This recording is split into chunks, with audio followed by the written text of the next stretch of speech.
हमारी बात फेसबुक से हुई थी।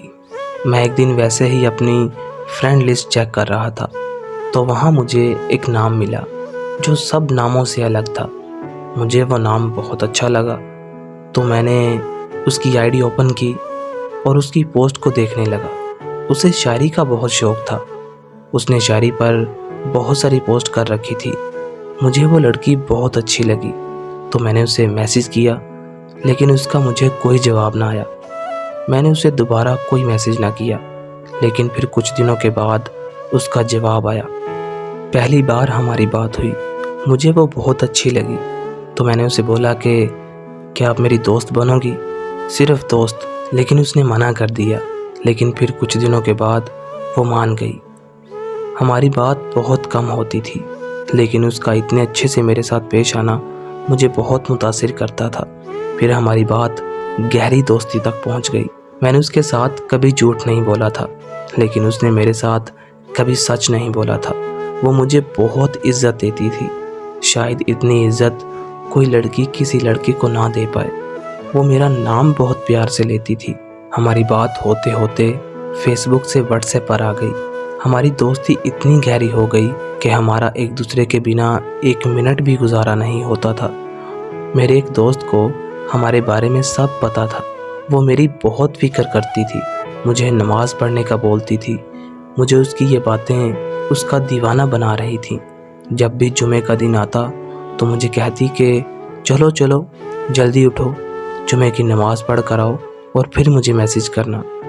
मेरा और उसका साथ बहुत अच्छा गुजर रहा था। मैं जब भी उससे नाराज़ होता तो मैं अपना नंबर बंद कर देता। वो अक्सर मुझसे कहती थी कि तुम अपना नंबर बंद कर देते हो, अगर मुझे कुछ हो गया तो तुम्हें कैसे पता चलेगा? फिर मैंने एक दिन उससे कहा कि मुझे तुम छोड़ दो, मुझे ये बेनाम रिश्ते नहीं पसंद। तो उसने मुझसे कहा कि मुझे तुमसे मोहब्बत है, क्या तुम मुझसे शादी करोगे? मैं बहुत खुश हुआ। ज़िंदगी में इतनी खुशी मुझे कभी नहीं हुई जितनी उस दिन हुई थी। मैं जीने लगा था। मुझे ऐसे लगता था कि जैसे ज़िंदगी जीने का मकसद मिल गया हो। लेकिन मेरी ये खुशी सिर्फ कुछ दिन की थी। वो चंद दिन में बदलने लगी। उसने मुझे टाइम देना कम कर दिया। मैं उसके इंतज़ार में रोता रहता, लेकिन उसे कोई फ़र्क ना पड़ता। मैंने उसे एक दिन कहा कि मैं तब तक तुम्हारे साथ हूँ जब तक तुम्हें मेरी ज़रूरत है। तब उसने मुझे कहा कि मोहब्बत में ज़रूरत की नहीं, साथ की ज़रूरत होती है। मुझे फिर उसके लफ्ज़ों से इश्क हो जाता था। फिर एक दिन मैं उससे नाराज़ हो गया। उसने मुझे बोला कि आज मैंने एक लड़के को देखा, वो मेरी तरफ ही देख रहा था, बहुत प्यारा था। मुझे उसकी इस बात पर बहुत गुस्सा आया। मैं उससे बहुत नाराज़ हो गया। मैंने 2 दिन तक अपना नंबर बंद रखा। 2 दिन के बाद मैंने जैसे ही अपना नंबर ऑन किया तो उसका मैसेज आ गया कि एक बार मेरी बात तो सुन लो। उसने मुझसे माफ़ी मांगी, तो मैंने भी उसे माफ़ कर दिया। मेरे माफ़ करने पर भी वो कुछ ऐसी बातें कर जाया करती थी जिससे मुझे गुस्सा आता था। उसने मुझे टाइम भी कम देना शुरू कर दिया। एक दिन मैं उससे बहुत ज़्यादा नाराज़ हो गया क्योंकि उसने मुझे छोड़ने की बात की थी। मुझे उससे बेपनाह मोहब्बत हो गई थी। मैं उसके बगैर रहने का सोच भी नहीं सकता था। वो लड़की मेरी सांसों में बस गई थी। उसकी आंखें बहुत प्यारी थी। जो मैं उसके बारे में सोच रहा था वो सब गलत था। वो लड़की किसी और लड़के से भी बात करती थी। मैं सोच भी नहीं सकता था कि वो मेरे साथ ऐसा कर सकती है। उस लड़के ने उसके घर रिश्ता भेजा और उसके घर वालों ने हाँ भी कर दी। इस वजह से वो मुझे इग्नोर करने लगी। तो मैंने इन सब बातों से तंग आकर उसके एक दूसरे नंबर पर मैसेज किया। वो अक्सर मुझसे उस नंबर से बात किया करती थी। वो शायद उसकी बड़ी बहन का नंबर था। मैंने उस नंबर पर मैसेज किया तो उसकी बहन ने मुझे रिप्लाई किया। तो मैंने उनको हम दोनों के बारे में बताया। तो उन्होंने जो मुझे बातें बताई, मेरे तो होश उड़ गए। उन्होंने मुझे बताया कि ये तो किसी और लड़के से मोहब्बत करती है और उस लड़के ने घर में रिश्ता भी भेजा है और घर वालों ने हाँ भी कर दी है।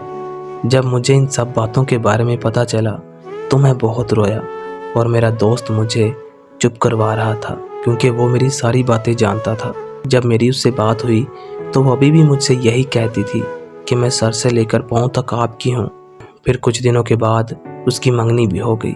लेकिन फिर भी उसने मुझे इस बारे में कुछ नहीं बताया। और फिर उसकी शादी के दिन भी करीब आ गए। तब उसने मुझसे कहा कि मुझे भूल जाओ, मेरी शादी है। मैंने उसके बहुत तरले डाले कि मुझे मत छोड़ो, तुम्हें पता है मैं तुम्हारे बिना नहीं रह सकता और ना ही मुझे तुम्हारे बिना रहना आता है। लेकिन उसने मेरी एक ना सुनी और मुझे अकेला छोड़कर हमेशा हमेशा के लिए चली गई। उसने मुड़कर भी नहीं देखा कि मैं ज़िंदा हूँ या मर गया।